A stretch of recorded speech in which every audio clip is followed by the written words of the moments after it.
NIL Now with Lauren Sisler and Kevin Jones. If you want to learn more about name, image, and likeness, you need to go to The Source. The NIL Now podcast from Headline Studio and Reddit highlights the biggest storylines with comments from key guests in the college and high school NIL space. NIL is not a cherry on top. It needs to be thought about as a part of these young men and women's future to, further their careers. You should be able to leave college with something. Subscribe to NIL Now on Apple, Spotify, Google, or wherever you listen to podcasts.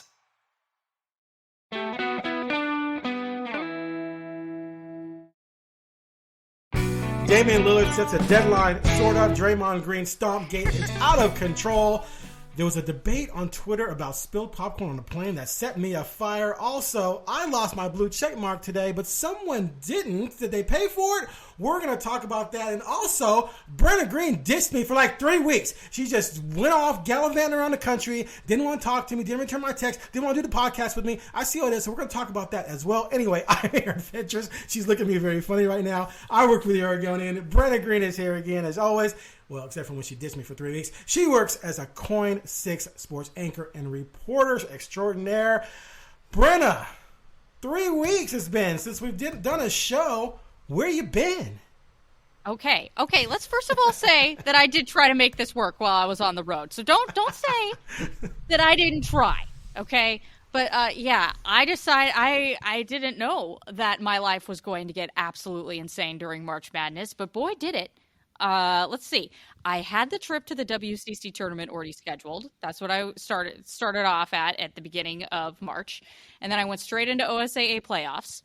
From there, I had like a few days off because we had the state championships on our airwaves. I had like maybe a day or two. I only took a day off during that span. Went down to LA for the women's NCAA tournament to cover UP.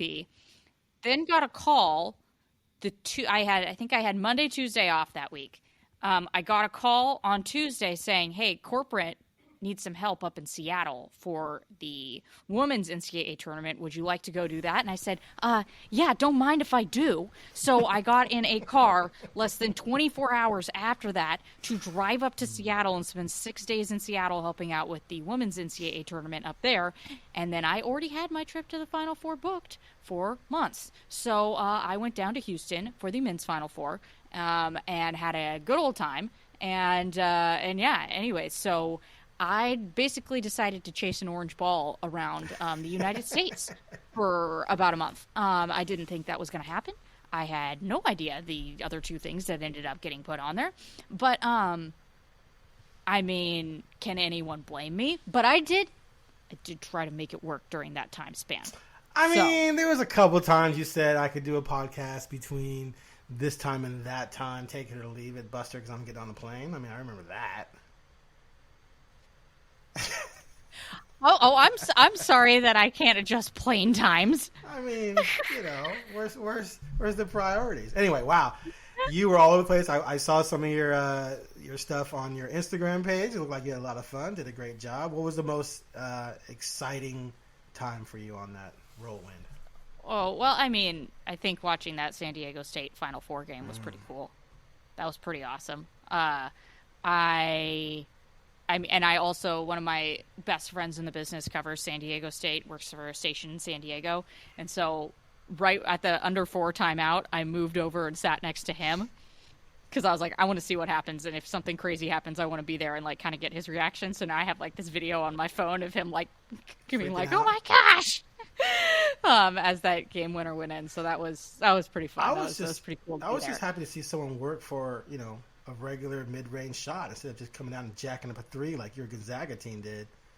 They made it, but still, whatever. Hey, if I'm you, I'm rooting for Julian Strawther to get drafted by the Blazers because I will tell you like this. Him? At least, Julian's a great quote. Oh, okay. Great quote. Great family. Great guy. Julian Strawther gets drafted, I'm going to be... We have it on the record. If Julian Strawther gets drafted and we're all at the practice facility, somebody should put a camera on me immediately because I'm going to be so thrilled. I don't know if that's going to happen, but it's not really what the Blazers, quote unquote, need right now. But where's he projected? So, late first, early second, I would say. They I know got the Blazers had the 23rd. 43. They got 23rd Yeah. pick from the Knicks. Never know. All right. never know. Speaking of the Blazers, Yeah. Damian Lillard has finally said it. I've been waiting for 2 years for him to just come out and say this. I've been saying it for 2 years. I've had sources in the NBA tell me that's pretty much kind of a thing. I asked Joe Cronin at the press conference. I said, do you feel any pressure at all to get something done this season or this summer before maybe Lillard's loyalty runs out? He said he didn't look at it that way because he can't control that. And then Stephen A is on, Lillard's on TV / whatever broadcast he was on. Was that Stephen A's podcast too? It was Stephen Or A. was it just It was an alternate feed for an NBA game. Okay, yeah. That Stephen A was hosting. Right, for one of the NBA TNT playoffs right. game. And anyway, so he asked Lillard about getting something done this summer, and Lillard pretty much said, hey, I want to see something done now. If something's not done, then it's probably time to have a conversation. And now that he said it, we all can say it publicly without alienating him, because he's been on. I mean, it's weird because he's out there saying he's loyal. So if someone, and I've done this a couple times in the past, where I've said, well, we'll see what happens because of this, then fans kind of attack you a little bit. But to me, it's just a no-brainer. It's like, he's going to be 33 this summer. If you don't get something done this summer, what's the motivation for either side to continue the relationship? They both could benefit from going their separate ways. So my first question to you, Brenna, what did you read it, interpret it the way I did and everyone else kind of did? Or did you see, sometimes there's nuances, and I kind of saw where there was a little bit of out into what he was saying? Or do you think that was like, get something done now, or it's time for me to move? Well, first of all, didn't he say almost the exact same thing at the end of year presser that we had? The exit interview. It's it felt very similar to me. Yes, there was it never felt any very time, but there was similar. never any time frame. It was like, I don't want to go young. I want vets, this and that. But there was never any, if we don't do something this summer, it's time for maybe me to go or have the conversation. He never said anything remotely close to that. I don't know. Maybe I just extrapolated too much and got that vibe. But I definitely, I saw that Stephen A thing and I was like, well, yeah, I feel like I've kind of already been here and done this. But okay, whatever. So, yeah. I mean, we all know that right now it's a bit of a holding pattern for the Blazers. We know that whatever happens with that pick, what happens at the lottery in a few weeks is going to be absolutely consequential in terms of the future of this franchise and in particular the future of Damian Lillard.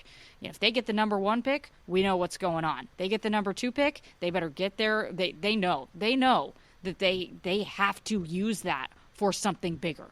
Anything beyond the number 1 pick, they have got to get a vet out of that. It's not an if, and, or but. If you want Damian to stay around, you have to trade that pick in order to get something that is going to be worthwhile for him to be here for still, because Scoot Henderson ain't it. Sorry, Britain. It's just not, So,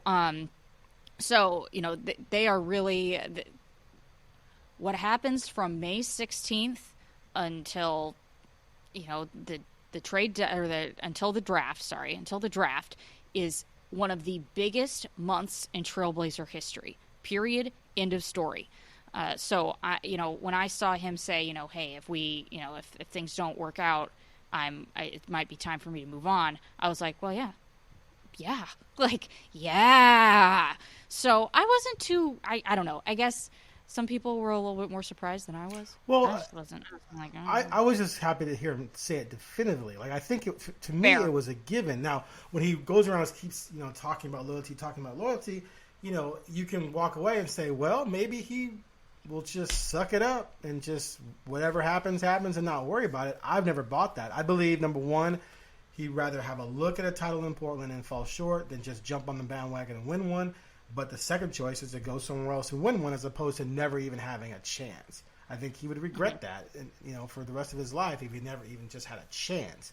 And this is the summer. You're not going to wait till 34. That doesn't make any sense. His value goes down. Who knows what injury could be coming?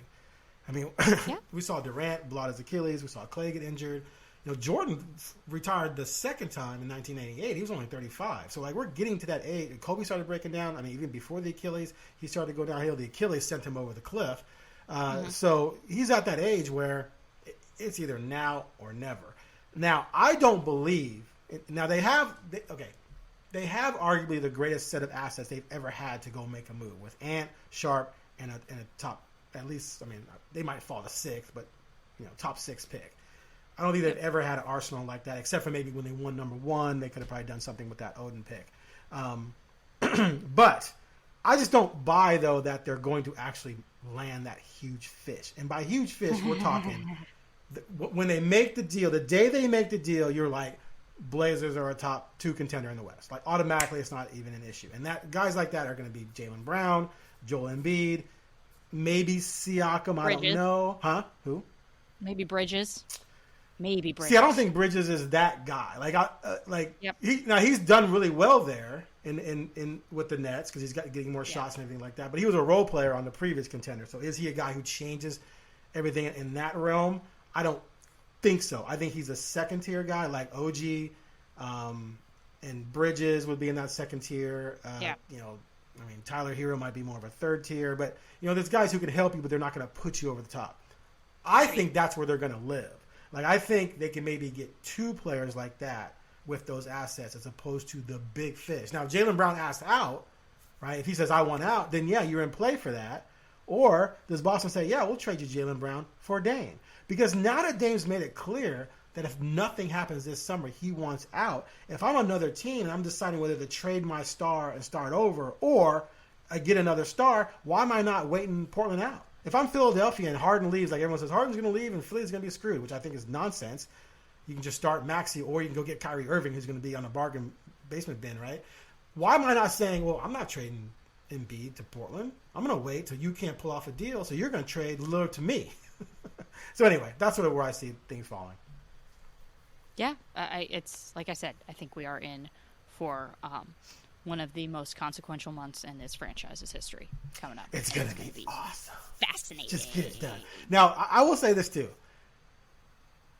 I'm very intrigued by a rebuild post-Lillard if that comes about. Because if they can get one good young player, they're not going to get... Like, some people seem to think if they trade him to Miami, they were going to get Bam back. That's not... Why is Dame going to Miami to play without Bam? Like, if Dame gets traded, it's going to be a very small list, a short list of teams he's going to go to. It has to be a team that's going to still contend after he arrives. Otherwise, why is he going? He's not going to request a trade to Indiana or Orlando, and Portland's not going to dog him like that. Portland's not going to say, okay, best offer, come and get him. They're going to say, okay, Dan, where do you want to go? And then try and work something out with those few teams so he can go to Philly and contend with Embiid. He can go to Miami and contend with Butler and Bam. That means Tyler Hero probably comes back. If he goes to Boston might say, we'll give you, Derek White and some picks and someone like, are they going to give you Jaylen Brown? Not if Jaylen Brown wants to stay, because why are you trading a 26-year-old star who's 6'7", two-way player for a 33-year-old guy? I don't see them doing it. So it's going to be a small, short list of teams that they can make the deal with. But if you get a good young player and you get some picks, and then you still have your lottery pick and a 23rd pick and Sharp, you are just on your way to what could be a pretty quick turnaround. It may take still a couple years for those guys to grow up. You're going to suck again and have a lottery pick in 24. It's probably going to be top 10 as well. If you hit on that one as well as this one, boom, you're loaded with a lot of young talent. You're looking even better than what OKC looks like right now. It's going to be fascinating. All right, so let's segue then to one veteran. This is a great segue. One veteran who could actually maybe be in the mix for the Blazers as one of these second or third tier guys they could get, and that's free agent to be Draymond Green, who stomped Sabonis in the chest. I don't care what anyone says about the foot grab. Doesn't mean anything to me. He stomped my man on the chest. That is wrong. He deserved a suspension. He deserved to be ejected. However, who came to his defense on Twitter? Damon Nurkic. But first, let's start with the stomp itself. Do you think it was a stomp, or was it accidental because he had nowhere else to step, as he claimed? Do you think he should have been ejected? Do you think Sabonis should have also been ejected? Do you think Green should have been suspended as well? Okay. I do think that Sabonis probably deserved some sort of I don't know. Maybe. Honestly, I think Sabonis probably should have been ejected. Boo! No. Go ahead. Boo! I know. Well, and hey, you know that's genuine coming from me since he's a Gonzaga alum. This is true. I didn't like the foot grab. Didn't like it. But it was accidental almost. I'll explain later. Go ahead, finish. Okay, all right. I'd love to hear your perspective on how somebody grabbing someone else's foot is accidental. Okay, go ahead. But definitely the stomp was that's not that if he didn't have, he kind of like raised his foot a little bit before he went down into him. That is, if he didn't have a place to put his foot, he wouldn't have raised his foot to begin with. So, and I mean, yeah, him being suspended over. Can we talk about what happened at the end of the first game with Draymond and Sabonis? Sure. Did you see that? I don't remember. Yeah. Okay. So Draymond, it was on a box out, and Draymond, like literally, sat his booty down on Sabonis and wouldn't let him get up to go to the other end of the floor. There's a past history of Draymond doing unsportsmanlike things, and that's also included. It literally happened the game before. So, I mean, I was sitting in the office, and I was like, wait, what just happened? Can we replay that? And then I went and saw it, and I was like, that's Draymond on Sabonis. And Draymond's sitting there because he knows that Sabonis is a help offensively for the Sacramento Kings. And so he said, my best defense is to sit my booty down on him right now. So, and that's what happened. He literally tried to sit on Sabonis, so Sabonis couldn't get up. So, I mean, that happened the game before. I definitely think that Draymond was, it was warranted for him was warranted for him to be suspended, to say the least. Okay. Now, let's talk about Dame out here Cruton, okay? Wait. Before we get to that, I gotta finish my Sabonis defense. Okay, you go for it. Okay, so first of all, no one's ever been ejected for grabbing someone's foot or leg. I don't think in the history of the NBA. Okay. If he would have face planted, then that's a different story. But he quote unquote held on to his leg for less than. Out of the action? Well, again, I don't think anyone's been suspended for or ejected for that kind of thing. People grab things sometimes, and I've never can recall anyone being ejected for that. That's one. Number two, I'm a JFK assassination buff guy, and of course, the back to the left died, analyzing the video. I'm very big into that. So when I see something like this, I like to watch it over and over and over and over again, so I really get an idea of every little movement. So if you look at it, Sabonis goes down, and he falls at Draymond's foot, and he actually hits his shoulder on the foot or the upper or the lower leg. So Draymond's foot is right next to his head. So that means his left arm is on the other side of Draymond's leg. So Draymond's leg is between his head and his arm. His right arm is on the other side. So if he falls to the ground, he hit a foot already. It looks to me like he goes to cover his head. If you look at it, his forearms go to his head. If you cover your head so you don't get kicked in the head, you put your forearms over your head. You don't cover it with your hands. You put your forearms to try and block any kind of blow. So by doing that, his left arm naturally is going to wrap around Draymond's foot and bring it even closer to his head. Then when Draymond lifts up, he lifts up into the arms. And again, Sabonis is clutching his arms together, so there's going to be some resistance there. And then once he realizes someone's pulling up from him, he immediately lets go. So I'm not convinced that it was on purpose. A lot of people who play the NBA, who are on TV talking about this, they're like, Sabonis knew what he was doing. Fine, maybe he did. Maybe he went to protect his head and then realized, I got Draymond's foot. I'm going to hold on to it for a second. Regardless, that's not ejectable to me. And it just drives me nuts that people were like, oh, yeah, Draymond stomped on him, but Sabonis grabbed his leg. One does not lead to the other. We have this weird thing in our society, and I see this in other areas of life too, where, take the Draymond Poole thing. Draymond gets in Poole's face. Poole shoves Draymond out of his face, which actually, because Draymond's so big, Poole just kind of shoved himself away from Draymond. Draymond punches him. Draymond punching him is criminal. That would be a criminal charge. Pushing someone would not result in someone being arrested for that. It just wouldn't. But people justify the punch for the shove, even though Draymond got into his face.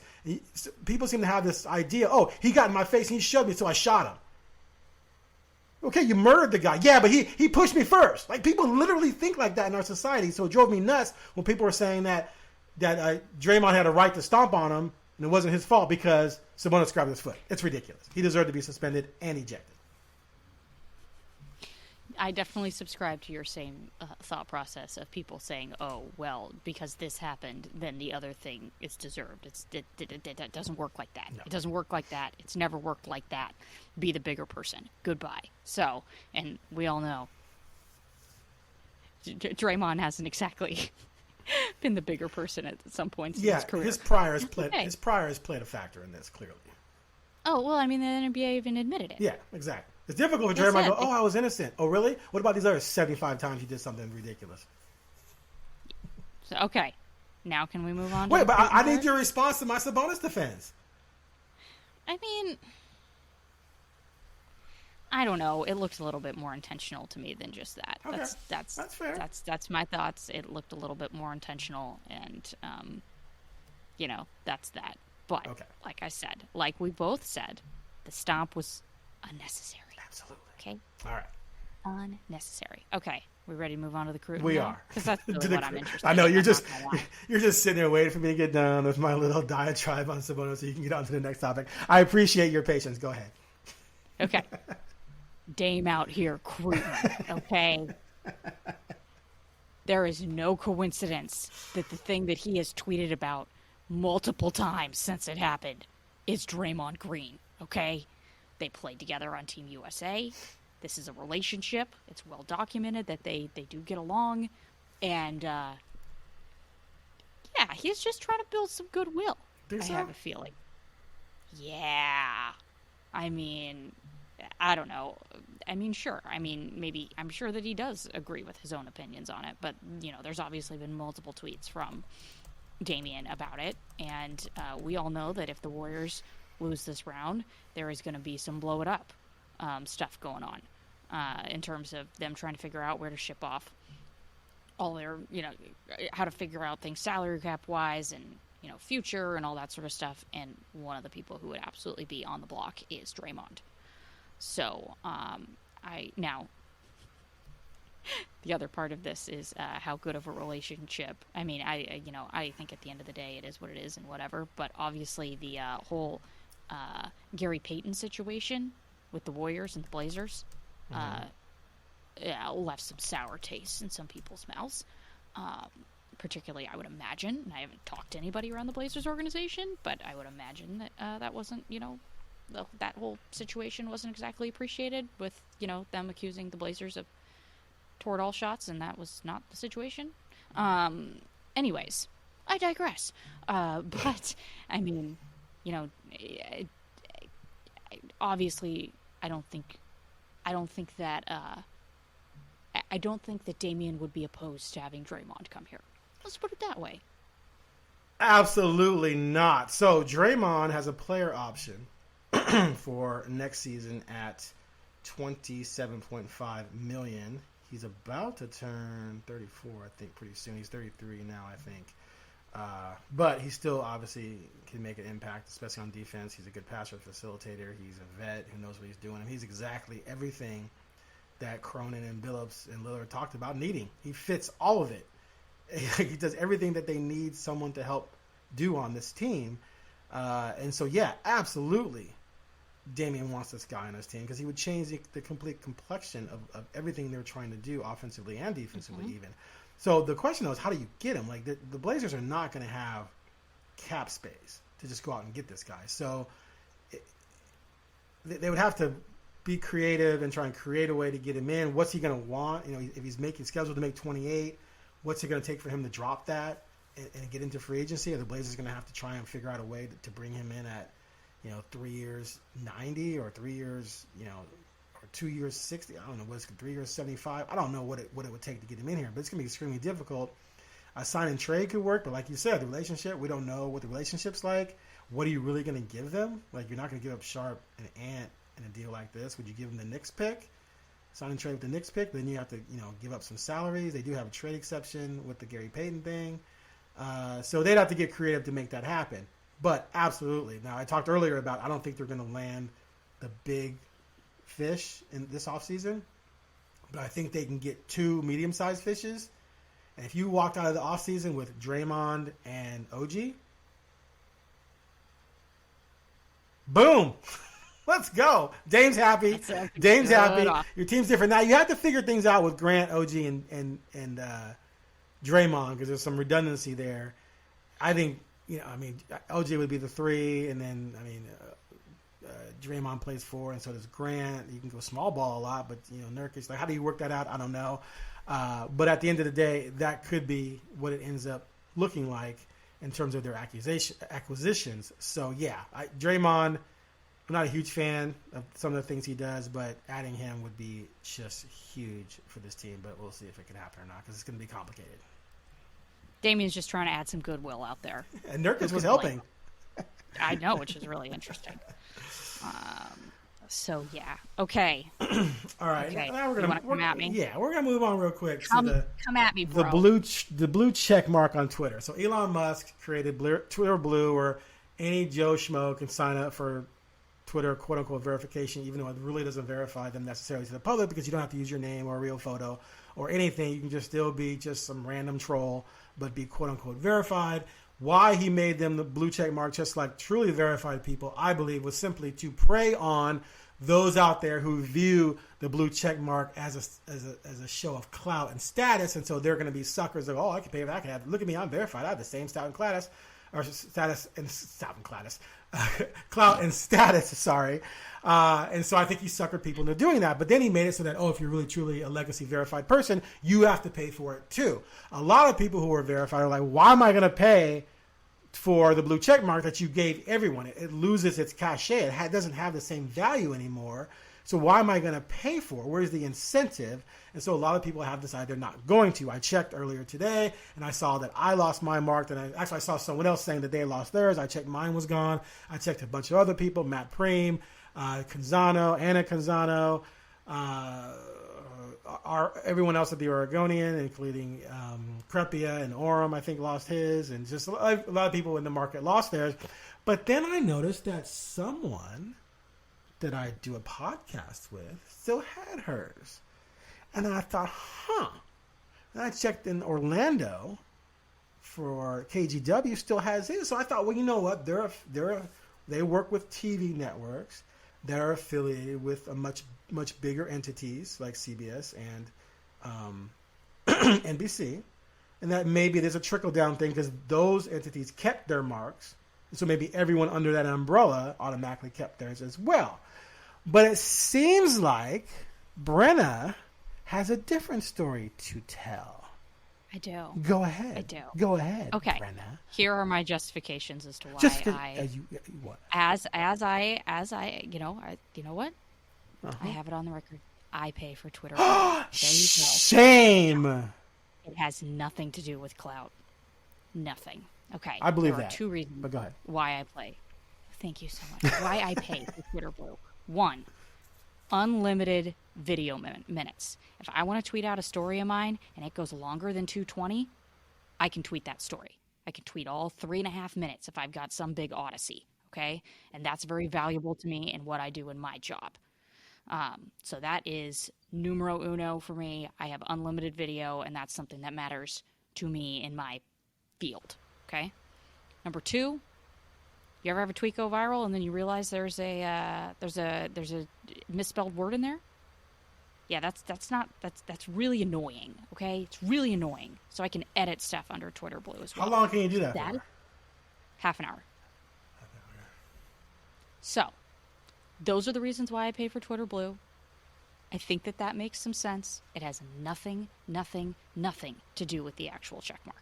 So, I rest my case, okay? Are those sufficient enough reasons for you? Given that you work in television, I will accept the extra video length as a legit professional reason to pay for that service, and that service just happens to come with the Twitter Blue checkmark. So I will accept that and not shame you in public with the shame gif from the Game of Thrones. So I would imagine that the rationale is the same for Orlando. I will say I got a text today from somebody in the business who told me, you better unsign up for Twitter Blue because you're about to get mocked on Twitter. was like, fine. If I need to explain why I pay for Twitter Blue on Twitter, then I will. Okay, everybody, back off. I have legitimate reasons. I'll give you that. I'll give you that. So there you go. Okay. I'm glad. You know what? I appreciate you, Aaron Fentress, for giving me the platform to discuss this absolutely imperative, crucial matter in our lives. I try to be Appreciate fair. it. I try to be fair. Now, I still believe that there's a game going on that Twitter's executing. And it seems to me like there's are we getting conspiracy theory, Aaron? Well, let's do it. Do you remember the Dr. Seuss book about the Sneetches? Some had stars on their bellies, some didn't. No. Did you ever read Dr. Seuss books when you were a kid? I did, Okay. but I don't really remember anything. So anyway, there was this world somewhere where you had these Sneetches, and some had stars on their bellies and some didn't. And the ones who had stars on their bellies thought they were better than the ones who didn't. The ones who didn't felt inferior to the ones who had stars. So a guy comes along with a machine where you jump into it and you come out of it with a star. So all of those without the star jump into this machine, they come out with the star, and they feel important now because they have a star, just like the important star Sneetches. And the star Sneetches are pissed because they're like, wait a minute, it's no longer special to have a star now. This sucks. So then the guy who had the machine reverses the machine and say, hey, if you want to get your star removed, jump in the machine, it'll take it off. So all the original star Sneetches jump in and get theirs removed, and now they're special. And the ones with the stars are now unspecial. And so guess what happens? They jump in and get theirs removed. And so it's like literally this revolving door, people taking them off, taking them on, taking them off, and the guys are sitting there collecting cash from all these morons. And then he takes off, and then it's all confusing. People don't even remember who had what, when, where, how, who, what. And then they all realize this is stupid. We're all equal. We're all the same. Why are we worried about something so dumb? This is a lot like that, because a lot of the people who pay for Twitter Blue did so because they yearn to have that kind of clout and status. I don't know how many people come at me and like tell me how you don't deserve. Who are you? You're not special. And I'd be like, dude, it's just a tag. It just means I am who I am. It doesn't mean I'm special. But people viewed it that way. So when Twitter Blue made it accessible to anybody, people started signing up so they could feel special. But now the very clout they signed up for is reversed because most of the people who quote unquote had the clout are not going to sign up for this. So now having it is going to be something where people shame you and say, ha, you're paying for Twitter. You're a sucker, as opposed to you who need the video. I get it. So I think what they're going to come out with next is they're going to say, okay, we're going to have the truly verified people. You still have to pay, but you'll have a different color check mark to show that you are paying for it, but you're still distinguished from those who are just trolls and people are anonymous and just, someone with 120 followers who just goes on Twitter to talk nonsense. Mm-hmm. So that's what I think is coming next. I think that's a very smart analysis, and who knew we would ever get a Dr. Seuss story into this podcast. So thank you for gracing us with that, and I learned something new about a Dr. Seuss story today. So it's a great tale about prejudice. Dr. Seuss was ahead of his time. He was. He was woke before it was cool to be woke, and then uncool to be woke. Is it uncool now or cool? I can't. It's cool to be woke, but not too woke, I think, maybe. I don't know. I get confused. Okay, so let's shift to our pop culture segment, and let's start with you before we get to my popcorn gate. You have something to explain to me first and to the listeners, and then break down regarding Love is Blind, which is a reality show, correct? Yes, I would like to say, first of all, I do not watch Love is Blind. Mm-hmm. I have never seen it. Mm-hmm. I literally haven't seen a second of it. I have no idea what's going on that thing, whatever. However, Twitter almost had a meltdown last Sunday because Love is Blind was supposed to have a live reunion show. And I told Aaron, I said, I promise I have a way to bring this back to sports, which I do. Mm-hmm. They were supposed to have a live reunion show. Things went belly up. It didn't work out. It didn't go live. It was a whole cluster. They had that live event with what was it? A comedian. Oh my gosh, Chris Rock. Mm-hmm. They had the live event with Chris Rock, and that went well a few months ago. This one did not go well. The reason why I'm tying this back to sports is because we all know that we've heard rumblings before that maybe Netflix wants to get into the sports broadcasting world. Well, let me tell you, Sunday was a big egg on their face in terms of that. And now networks are going to see, oh, they had issues with a reunion show. How can we put live sports on here? So bad, if we did a who's up and who's down segment, let me tell you, Netflix in terms of sports, way down. They down bad. So yeah, anyways, I thought that was really interesting in terms of streaming. And, there's a lot of talk about sports going to streaming right now and that whole landscape and how to navigate that. Well, let me tell you, Netflix took a huge L in terms of that on Sunday. So I just thought that was really, really interesting in terms of the future with all these sports rights things being negotiated and Netflix saying they want to get in on this. Well, they got some work to do. So they got some recruiting to do of their own to get some people on that team to make that happen. So I just thought it was interesting. These weren't things that you thought were fixable in the short term?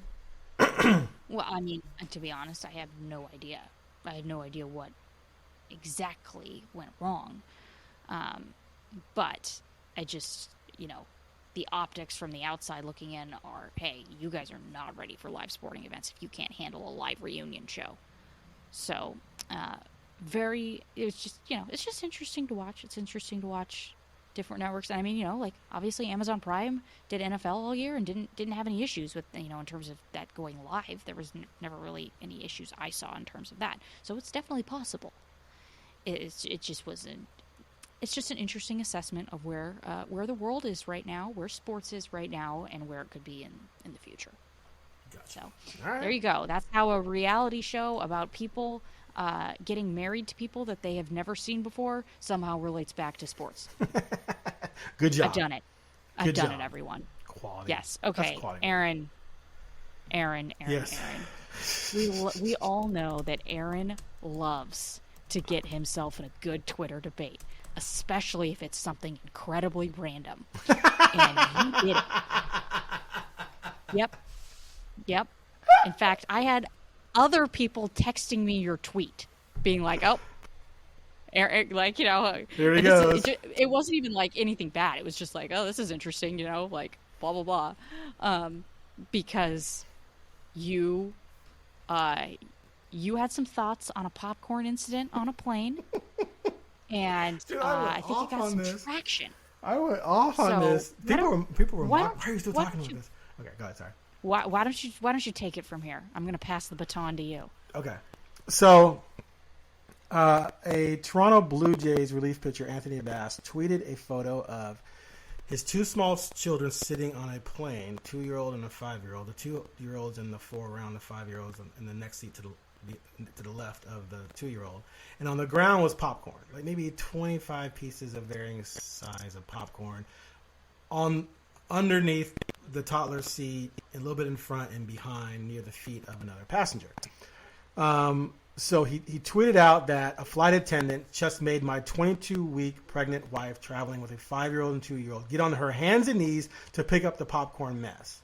Are you kidding me? So this became a thing because some people were saying, oh, you feel entitled that... Understand the picture wasn't on the plane. But they were saying, oh, you feel entitled that you shouldn't have to stoop so low as to pick up popcorn off the floor. This should be an opportunity to teach your kids about responsibility and cleaning up for themselves. Why would you put the stewardess out like, or the flight attendant out like this, or the cleaning crew, et cetera, et cetera. It just became this big giant thing. And so I thought it was fascinating because I felt like a lot of people were taking the opportunity to quote unquote virtual single and attack this guy for putting out cleaning crews, which I thought was a little ridiculous. But as a parent, and as someone who's been on planes and witnessed what parents have to deal with small children, in many situations where I've actually sat next to a mom traveling alone with 2 small children, I just was horrified at the lack of empathy for this situation. And so that's why I got into it with a lot of people, because I just thought people were taking the complete wrong angle on this. One, attacking them for being bad parents or not making these kids cleaning up and trying to set an example. Most of the people saying that don't have children. They just don't. Because if you do, when you're traveling with small kids and you get them to the airport with all the luggage and you're traveling alone as she was, and you're 22 weeks pregnant, I mean, she was showing. I saw a picture of her. She's like, she had the baby bump going. So that's, I've never been pregnant, but every pregnant woman I've ever known, including my wife, says it's not very comfortable to be walking around pregnant, let alone trying to deal with 2 small children, traveling alone, and the baggage and all that kind of stuff. So anyway, you get them on the plane, and you get them quiet. They got their headphones on, they're playing their little video games. You're not going to disrupt them to get on the floor to pick up popcorn. You're just not. It's stupid. Anyone who suggests that doesn't understand small children, because if you disrupt them and then they get mad or start crying and screaming, now you have screaming children on the plane, and the plane is pissed off because these 2 kids are screaming. And why are they screaming? Because she was made to pick, or people wanted her to have the kids pick up the popcorn. So that's the first thing.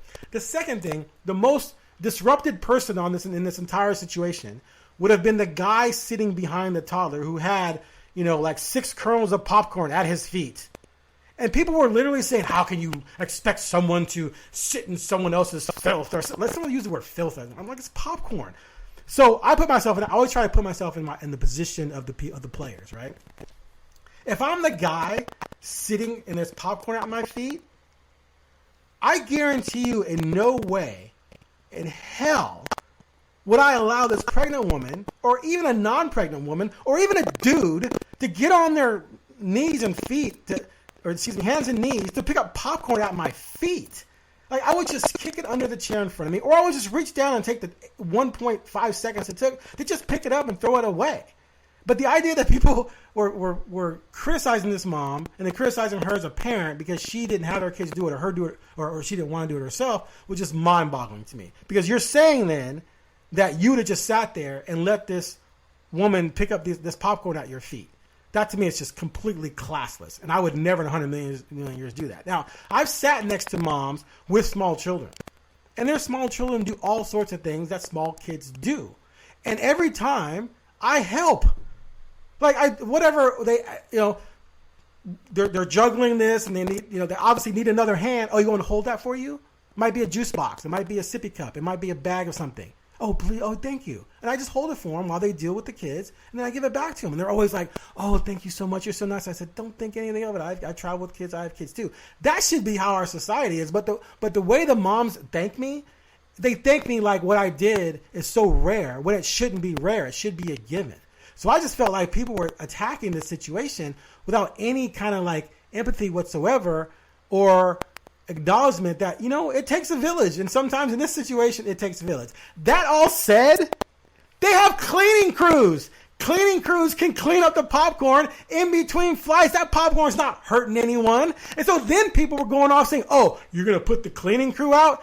The cleaning crew, they have vacuums.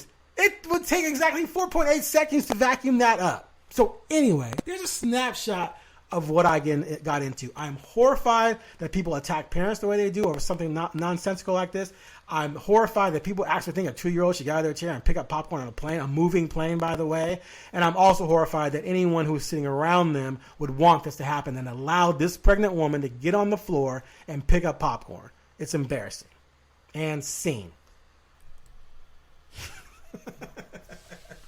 I remembered what somebody sent to me, who, like, I don't even think you know this person personally. It was the replies to this are it's like quite a social experiment. Yeah, social experiment. Yeah. That was what somebody sent to me.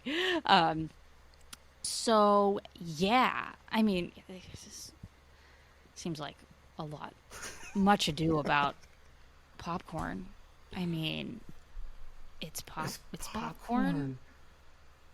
And so I threw back in people's faces who were saying, I would have cleaned it up. I would have been responsible. I'm like, okay. So when you go to a restaurant, do you bust your dishes and clean up everything on your table so you don't put out the busboys and waiters and waitresses? No. When you go to a movie theater, do you get down underneath your seat and pick up every kernel of popcorn that you drop so you don't put out the cleaning crew in between movies? No. When you stay in a hotel, do you make sure everything's tidy before you check out? No. So why are you going to pay $1,000 for 3 seats on an airplane? Your 2-year-old spills some popcorn, and you're going to be pressured or feel like you need to get on the floor on your hands and knees and pick up the popcorn when there's going to be a cleaning crew. And also, why don't they have a little mini vac on the plane if it's a problem? Get the mini vac. Zzz, done. Anyway. Popcorn, man. Hey. Who knew? Who knew I know. it could spark this strong of feelings. So It did. Anyway, all right. Whew, it was good to get that out verbally, though. It's one thing to rant about this stuff on Twitter. It's another thing to actually say it. I'm so glad you got it off your chest. I'm so, you got your stuff off your chest today. I got my Twitter blue stuff off my chest today. We're having a cathartic experience on this podcast, and we're so glad that you, the listener, got to be a part of it. Congratulations. Wait, you think people are still listening once I said popcorn? No, I think the parents out there, I'd be interested to hear what someone say. So, the other thing that drives me nuts is false equivalencies. Like people were saying, "Oh, you're the type of person who would leave a shopping cart out in the parking lot so someone could actually crash into it and hurt their car." I'm like, how do we go from popcorn on the floor of a plane to shopping carts and damaging cars? Those don't make any sense. And then people were saying that the mom and the dad wasn't there, but saying they were garbage people. Okay. Like, okay. They're horrible, elitist, garbage people because why? They didn't want to pick up pop. Like, that doesn't make you a garbage person. It just means you don't think you should have to pick up some popcorn on the floor. Some people are saying, why give your kid a snack if you can't control them from making a mess? Hello, you don't. That's when you know they don't have children. Yeah. Like you're going to train a 2-year-old to not make a mess. If someone knew how to train a 2-year-old to not make a mess, that person's a billionaire teaching seminars across the planet on a daily basis. Let's see here. I think food makes kids be in a better mood. Mm-hmm. If a kid is hungry, there's going to be a problem. So I think that you should probably give the kid the food. Just a thought. Everyone knows what it's like to be hangry. There's nothing worse than a hangry child. And I had to learn that early on because my daughter was the worst. When she was 2, 3, 4, 5, 6, 7, 8, sometimes her mood would change and she would be really difficult. And I'd be like, what is wrong with her? And my wife would be like, she's probably just hungry. Give her something. And you give her some food and boom, instant change in attitude. But they don't always know how to express those things necessarily. No. So you kind of have to read between the lines sometimes because, we're going to eat in a little bit, but maybe you're in the car and they need the food now, but don't know how to say they need it now. And now they're acting out, not necessarily because they know they're hungry. That's why they're acting out, because they're just become irritable because they're hungry. If you literally just hand them some food and they start eating it, completely different person. So, you want to give your kids some kind of snack on a plane, especially if you're going to be on that plane for 2-3 hours. You better give them a snack, or they're going to freak out and start screaming. Anyway. Okay, sorry. It takes a village, people. Support single-parent travelers with small children. All right. Anything else you want to add? This will be my campaign platform. Ooh, Fentress 2024.